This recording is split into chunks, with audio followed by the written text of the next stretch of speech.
Hello বন্ধুরা, আজকে যে এক্সপেরিমেন্টটা করবো সেই এক্সপেরিমেন্টের জন্য আমাদের জন্য লাগবে একটা বোতল, আর লাগবে লিকুইড স্যানিটাইজার যেটা এক প্রকারের ইথানল, আর লাগবে একটা মাচিস।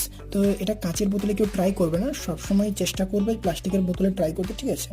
এটা ভালো করে মাখিয়ে নেওয়ার পর যে বাড়তি ইথানলটা থাকবে সেটাকে আমরা একটা বোতলে নিয়ে নেবো আলাদা করে, ঠিক আছে? পুরোটা চেষ্টা করবো যাতে পুরোটা ইথানল পড়ে যায়, ঠিক আছে? তো পড়ে যাওয়ার পর এটা এখানে রেখে দেবো।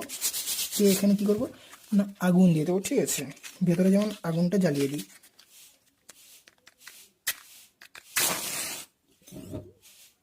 তাহলে জ্বলে উঠলো।